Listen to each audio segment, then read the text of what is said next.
Tout le monde pense que la guerre de l'IA se joue sur ChatGPT. Grosse erreur. Il y a quelques mois, j'étais à une conférence de Jensen Huang, un des plus gros entrepreneurs de la tech actuellement, le CEO de Nvidia, qui a décidé 5 différents étages. Et là, il a dit, celui qui contrôle ces 5 différents étages contrôle le futur de l'humanité. Et au début, on n'a pas trop compris. Puis ensuite, il nous a dit d'imaginer un gâteau à 5 étages. Et il nous a dit, si vous enlevez le premier niveau, alors tout s'écroule. Et ensuite, il nous a expliqué que c'était exactement pareil avec l'intelligence artificielle. Dans cette vidéo, je vais te montrer qui est en train de gagner cette course à l'IA. Spoiler, ce n'est pas OpenAI avec ChatGPT, ce n'est pas Google, et ce n'est sûrement pas qui tu penses. Alors, prépare-toi, tu vas halluciner.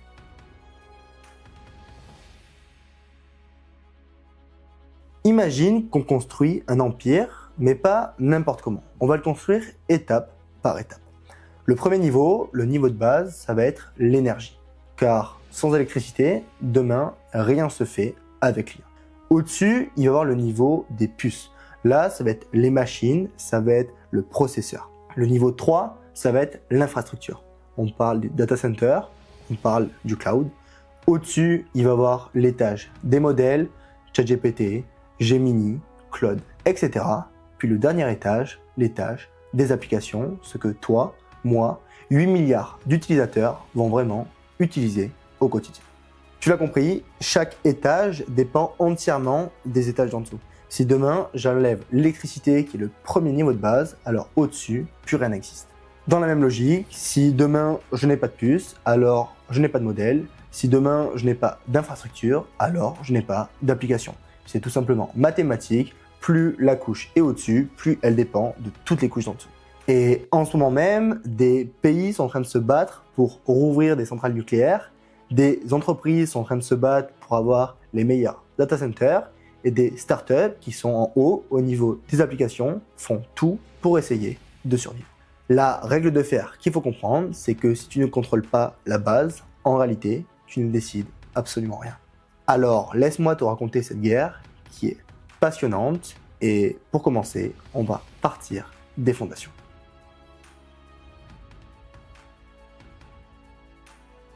Tu l'as compris, la première couche, c'est donc l'énergie.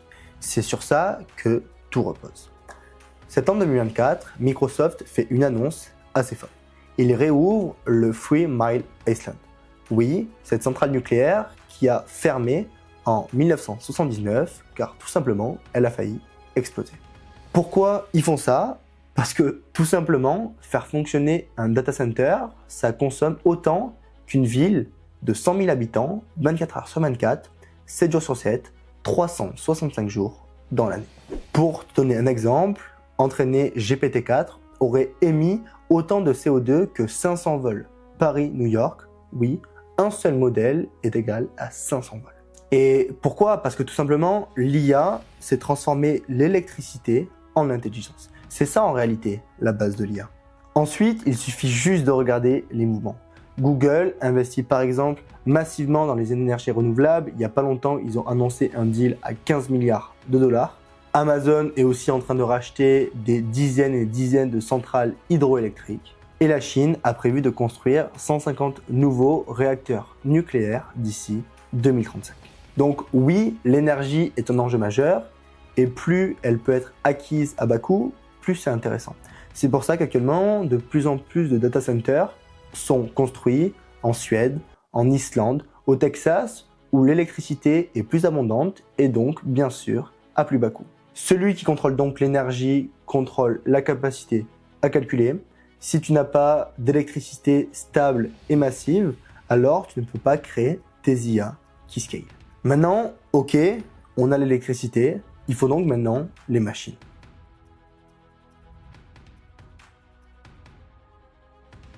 En 2022, Sam Altman doit créer GPT-4. Il appelle donc Jensen Huang. J'ai besoin de puces, beaucoup de puces. Combien? 25 000.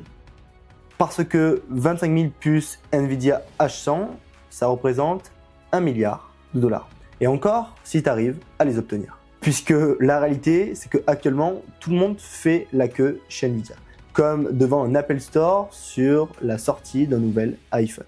Soit Google, Microsoft, OpenAI, Tesla, ils veulent tous sécuriser un stock de GPU, de puces, pour faire fonctionner des modèles par la suite. Et pour faire simple, aujourd'hui, Nvidia contrôle 92% du marché. C'est pour ça qu'ils ont notamment atteint une valorisation de 5000 milliards de dollars, ce qui représente plus que le PIB de la majorité des pays du monde, et aussi bien plus que des entreprises comme Google, Amazon, Apple ou tous les plus gros noms de la tech. C'est ainsi que Jensen Huang est devenu l'un des hommes les plus puissants de la tech, et si demain il dit non, tout simplement, ton projet IA s'arrête. Et en plus de ça, s'ajoute la géopolitique. En octobre 2023, les États-Unis déclarent que ces puces ne seront plus vendues en Chine, car elles sont trop puissantes, donc on interdit pour la sécurité nationale du pays. En réponse, la Chine essaye d'innover avec Huawei, mais on se rend vite compte que leur retard est de 3 à 4 ans sur Nvidia, et donc ne sont pas forcément compétitifs. Et du côté de l'Europe, nous, malheureusement, on ne fabrique rien. On importe des États-Unis ou encore de Taïwan. Et la réalité, c'est que vous l'avez compris, mais sans ces puces, alors il n'y a pas de modèle, il n'y a tout simplement pas d'IA. Donc tout le monde devient dépendant de ces entreprises qui sont donc les plus puissantes du monde. Tu peux avoir les meilleurs chercheurs du monde, les meilleurs ingénieurs, si tu n'as pas de hardware, tout simplement, tu ne fais rien. En revanche, acheter des puces, c'est très bien, mais c'est le ticket d'entrée. Maintenant, il faut les faire tourner. Ok, c'est bien, tu as acheté 25 000 puces pour 1 milliard de dollars. Maintenant, il faut les assembler et il faut les faire fonctionner. Et c'est là où démarre le véritable enfer.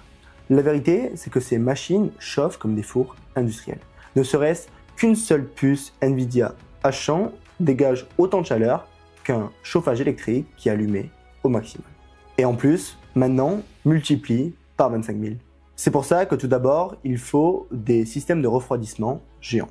Microsoft teste notamment le refroidissement par immersion où en fait il met tout simplement ses serveurs dans des immenses bains liquides pour essayer de refroidir. Ensuite, il faut les connecter entre elles à une vitesse hallucinante. Parce qu'une seule seconde de latence, c'est des semaines d'entraînement qui sont perdues et des millions, voire des dizaines de millions de dollars qui partent en fumée. Pour finir, il faut stocker des quantités de données qui sont juste immenses, qui dépassent même l'entendement.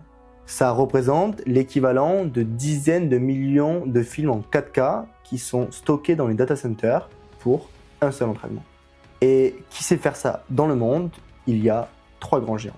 Premièrement, Amazon Web Services, AWS, ensuite Microsoft Azure et pour finir, Google Cloud. Et devine qui revient encore? Nvidia, qui vend des systèmes complets qui sont prêts à être mis en place, clé en main, le data center entier, tout intégré, donc en fait, ils ne vendent plus seulement des puces. L'Europe essaie de son côté de rattraper le retard avec des solutions comme OVH ou encore Scaleway, mais honnêtement, on a quelques années de retard. Et là, tu l'as compris, si tu n'as pas l'infra, t'as beau avoir des puces, en réalité, tu ne peux rien faire de sérieux car tu n'arriveras tout simplement pas à les faire fonctionner. Ok, maintenant, on a donc tout. On a l'énergie, on a les puces, on a l'infrastructure. On peut donc maintenant créer notre modèle.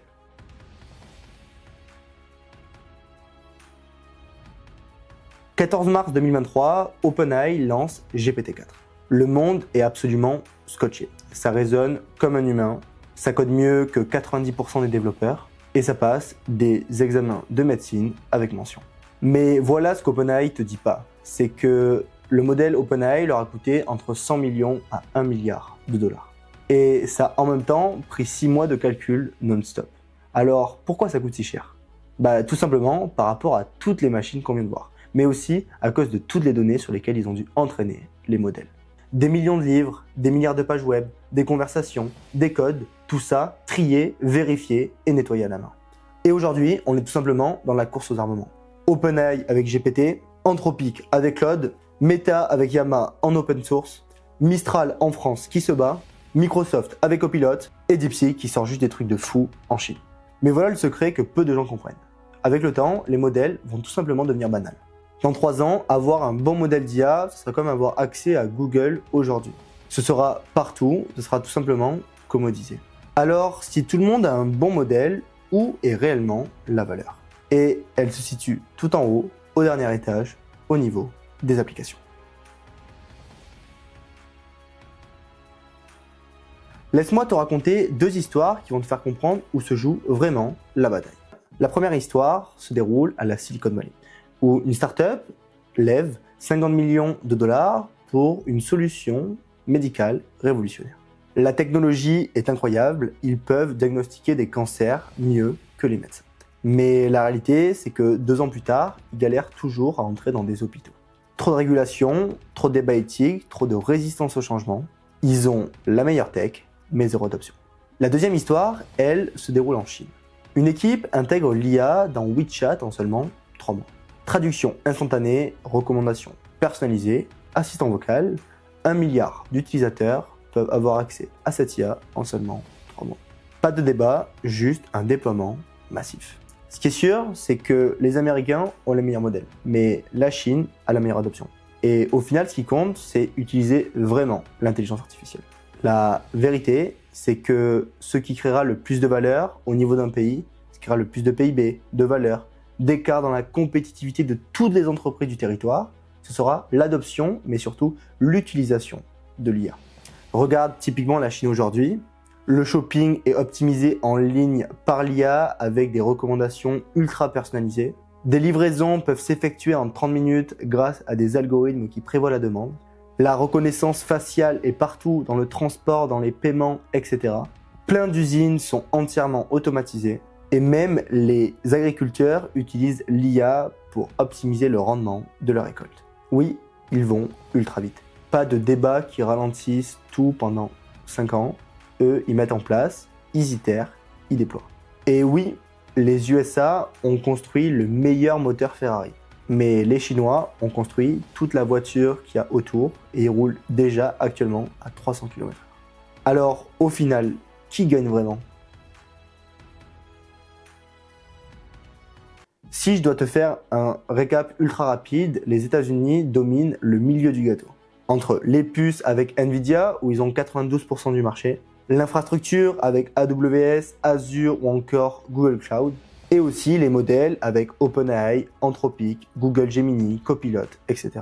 Ils ont la meilleure technologie, mais en revanche, ils sont plus longs à déployer, entre les régulations, entre les débats éthiques ou encore la résistance au changement. Elle, la Chine, domine clairement le sommet, avec des applications que les gens utilisent vraiment, une adoption qui est massive et rapide, et une intégration qui est tout simplement dans tous les secteurs. Ils sont rapides, pragmatiques, efficaces, mais ils dépendent des puces américaines, en tout cas pour l'instant. Et du côté de l'Europe, pour être honnête, on est à peu près en retard sur tout. On n'a pas de puces, on a des infrastructures qui sont limitées et des modèles qui sont moins performants que nos homologues. Mais je pense qu'on a encore une carte à jouer, notamment sur des domaines d'application qui vont être ultra spécialisés. Je pense à la santé, à l'industrie lourde, à la régulation intelligente ou encore au respect de la vie privée.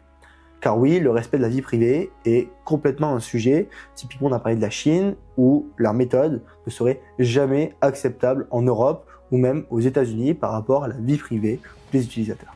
La bonne nouvelle, c'est que la plupart des gens ne vont pas se battre sur des puces ou des data centers. Je pense que là où il y a le plus à gagner, ça va être aller chercher des applications concrètes. Où demain, personne ne pourra se passer de l'expérience qu'on arrive à créer à travers l'application qu'on a trouvée. C'est pour ça que n'importe quel chef d'entreprise peut aujourd'hui intégrer pleinement cette course, cette bataille. Oui, vous l'avez compris, vous ne serez pas en bas de ces couches. Vous ne serez pas dans l'énergie, vous ne serez pas dans des puces, pas dans des data centers. En revanche, vous pouvez peut-être vous retrouver dans des modèles si vous avez énormément à investir ou alors dans le domaine des applications. Et pour ma part, je pense que le domaine des applications est le domaine où il y a le plus à gagner. Et pour être tout à fait honnête, je pense qu'aussi, en termes de chiffres, là où il y aura plus de chiffre d'affaires qui sera généré, il y aura le plus de bénéfices, ou en tout cas, le plus de valeur ajoutée qui sera créée, ça sera dans ce domaine des applications.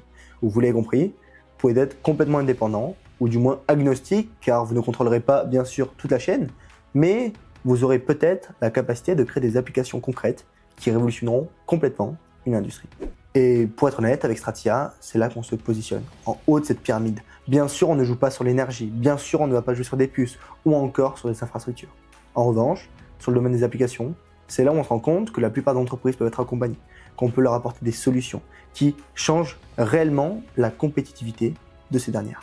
Car demain, l'économie réelle, c'est en réalité la somme de tout ce qu'on arrivera à créer entre les PME, les ETI, les grands comptes ou même les TPE. Et ça sera dans le domaine de l'application et pas dans le domaine de l'énergie ou du data center où ce sera les géants qui se battront sur ces domaines. J'espère en tout cas que cette vidéo t'aura plu. Et si tu l'as aimé, n'hésite pas à liker, mais surtout à commenter. Lequel de ces différents niveaux, tu penses, sera le plus stratégique d'ici 3, 5, 10 ans? Et n'hésite pas aussi à débattre avec moi si tu penses que sur une idée ou sur une affirmation, tu n'es pas forcément d'accord. Avec grand plaisir, c'est ce qui notamment anime le débat, comme sur la dernière vidéo Apple qui a suscité beaucoup de commentaires, mais avec des commentaires souvent très pertinents où justement je pense que c'est à travers ce type d'échange qu'on peut faire évoluer les choses et mieux comprendre le monde digital dans lequel on se trouve actuellement pour mieux se positionner en tant que chef d'entreprise, en tant qu'entrepreneur. Donc je te remercie et je te dis à très vite.